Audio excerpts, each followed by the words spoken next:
단 20부작인데다 웹드라마라. 빠르게 진행되는 드라마 정난짝음 11회부터 20회 리뷰 시작합니다.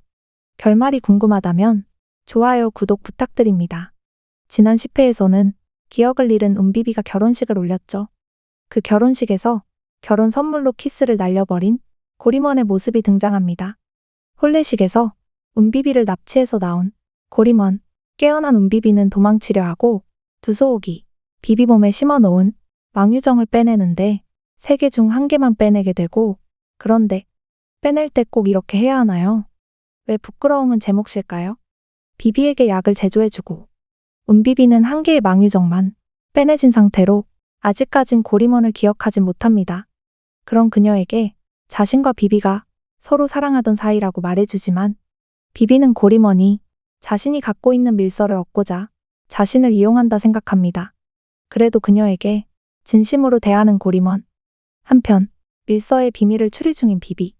고림원은 밀서의 비밀을 고민하던 비비를 발견하고 밀서에 대해 모르는 척 차를 마시자고 말하는데요.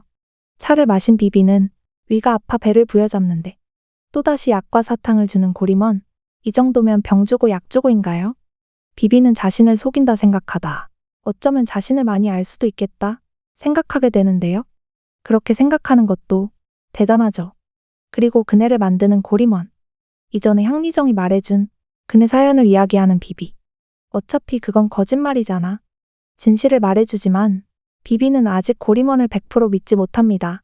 어찌저찌 은비비의 생일날을 앞두고 비비에게 고림원은 별을 함께 보자고 제안합니다. 사실 어린 시절 비비의 생일날 리먼과 함께 별을 본 적이 있었죠. 기억을 잃었지만 과거와 같은 이야기를 하는 비비. 소매치기 고하여서 생일을 모른다는 리먼에게 비비가 같은 날 생일을 하자고 한 것이죠.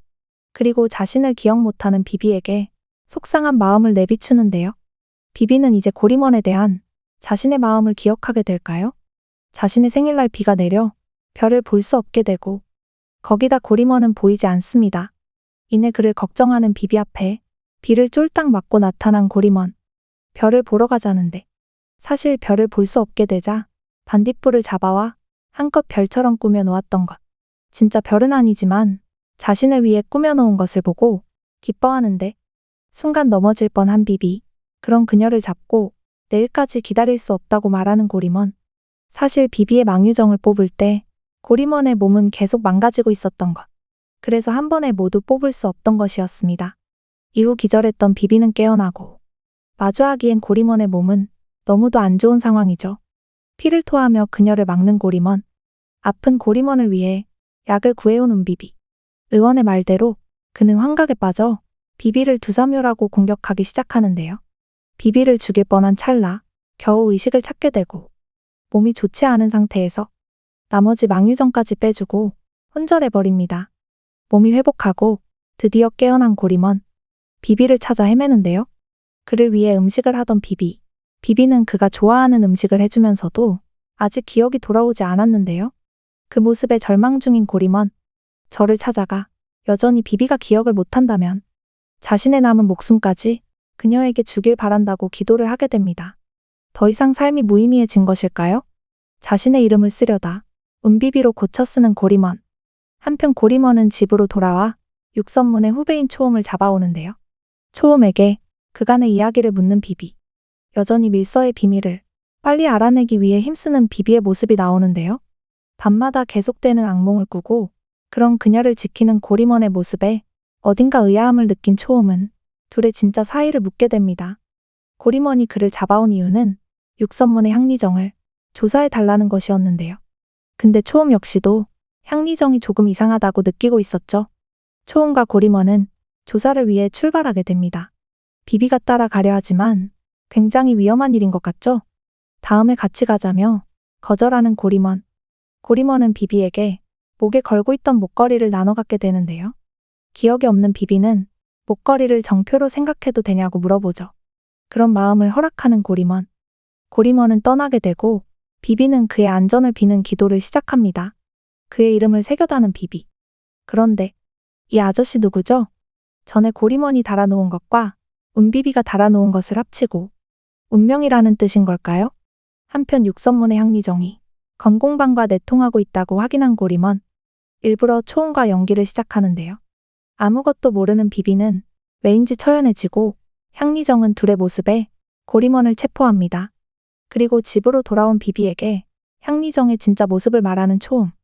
고림원이 일부러 잡혀갔다는 사실도 말해주죠. 악천행과 건공방의 결탁과 양아들의 신분으로 사건을 일으키고 악천행은 죽었고 결국 벌을 받겠다는 고림원. 자수를 해서라도 그녀의 안전을 도모하려고 한 것이죠. 바로 고림원을 찾아가겠다 하지만 진짜 진실을 아는 것이 중요하다며 초음이 말리게 됩니다. 그 사이 고림원은 차명이 예정되었는데요. 그리고 익숙한 곳을 찾아간 운비비. 그네에 달린 종소리에 어린 시절의 기억 모두가 돌아오게 됩니다. 어린 시절 도둑질을 하던 운비비를 만나 남자로 살던 소연은 그에게 글도 알려주고 행복한 시간을 보냈는데요. 이제서야 서로 신분이 바뀐 것을 알게 된 운비비. 고림원이 참수형을 당할 것을 알게 된 비비는 그에게 달라가고 참수 직전 운비비가 등장해 자신의 비밀을 모두 폭로해 버리는데요. 난리가 난 감옥에서 두 사람은 피신을 하게 됩니다. 18세의 비비, 즉 남장 여자인 고림원은 자신이 남장 여자임을 밝히고 그 당신의 비비였던 고림원과 혼인을 약속했었습니다. 비록 18세에 성공해서 그녀를 맞이하겠다는 약속을 지키지 못했지만 하루를 살아도 그와 살겠다는 두 사람은 자신들만의 혼인식을 하게 되는데요. 그렇게 서로의 마음을 확인하고 첫날 밤까지 그리고 밀서의 비밀을 위해 육선포 서재를 찾게 된 두 사람. 서원단의 해독제를 찾던 중 건공방의 두소옥과 향비청이 방해를 하러 나타납니다. 두 사람을 막아 성고림원.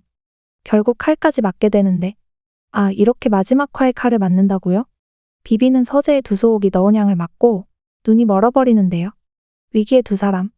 칼에 맞고도 눈이 보이지 않는 비비를 도와 해독약을 알아낸 두 사람. 그간 건공방의 비리와 서원단의 해독을 찾아낸 공으로 비비와 고림원은 상을 받게 되는데요. 하지만 함께 떠나기로 합니다. 그리고 따라가겠다는 초음. 눈치 챙겨. 고림원의 마지막 독백이 인상 깊었는데요. 이 세상에 유일무이한 것은 너이고 너 아닌 것은 하나도 없다. 도둑이었던 리먼에게 글도 알려주고 세상을 떳떳하게 사는 법도 알려주었죠. 그래서 그녀를 위해 죽는다 해도 목숨도 아깝지 않았을 겁니다. 해피엔딩으로 끝이 난 드라마 정난자금.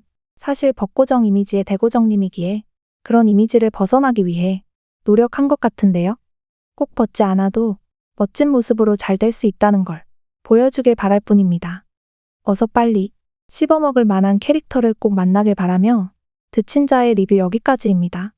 묘하게 응원하게 되는 대고정님의 드라마 재미있게 보셨다면 좋아요, 구독 부탁드립니다.